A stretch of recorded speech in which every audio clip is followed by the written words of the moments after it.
আসসালামু আলাইকুম ওয়া রাহমাতুল্লাহি ওয়া বারাকাতুহু।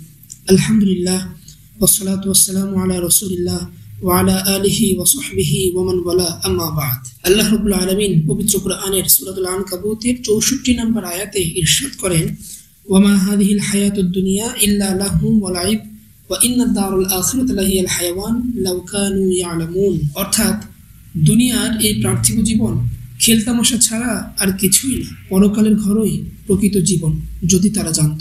দুনিয়ার জীবন নিয়ে ইমাম গাজ্জালী রাহিমাহুল্লাহের একটি সুগভীর উপলব্ধি আছে। তিনি বলেন, একজন লোক জঙ্গলের ভিতর দিয়ে যাচ্ছিল। পথিমধ্যেই একটি সিংহ তাকে ধাওয়া করতে শুরু করে। সিংহের থাবা থেকে বাঁচতে লোকটা প্রাণপণে দৌড়তে লাগলো। লোকটা দেখলো কাছে একটি কূপ। সে ভাবলো এই কূপে ঝাঁপ দিলে সিংহের আক্রমণ থেকে হয়তো বাঁচা যাবে। যেই ভাবা সেই কাজ।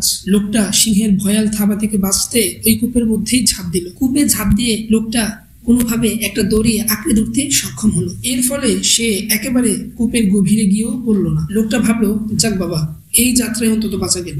ঠিক পরক্ষণেই কূপের নিচে দৃষ্টি করার সাথে সাথে লোকটা একেবারে চমকে উঠলো। সে দেখলো কূপের নিচে বিশাল আকৃতির এক বিষধর সাপ হা করে আছে তাকে গিলে খাওয়ার জন্য। এবার লোকটা উপরে তাকালো, দেখলো কূপের মুখে অপেক্ষমান আছে সেই ভয়ঙ্কর সিংহ। একটু পরে কূপ থেকে যেন একটা সাদা ইঁদুর আর কালো ইঁদুর এসে লোকটার জড়িয়ে ধরা দড়িটাকে কুটকুট করে কাটতে শুরু করলো। অবস্থা তো খুবই ভয়ানক। ওপরে সিংহ, নিচে সাপ, মাঝখানে এই ইঁদুরদের চরম শত্রুতা। মৃত্যুকে ঠেকানোর কোনো উপায় আর অবশিষ্ট নেই। হঠাৎ লোকটার সামনে কোত্থেকে একটা মধুর চাক আবির্ভূত হলো। সেই চাক থেকে চুইয়ে চুইয়ে মধু পড়ছে। লোকটা এক হাতে সেই মধু নিয়ে মুখে পুরে দিল। মধুর স্বাদ আর মিষ্টতা লোকটাকে ওপরের সিংহ, নিচে সাপ আর সেই দুই শত্রু ইঁদুরের কথা একদম ভুলিয়ে দিল। গল্পটি বলার পর ইমাম গাজ্জালী রাহিমাহুল্লাহ মন্তব্য করেছেন, সিংহটা হলো মৃত্যু, যা নিয়তই আমাদের তাড়া করে বেড়াচ্ছে। সাপটা হলো কবর, যার মধ্যে সকল বনে আদমকে যেতে হবে।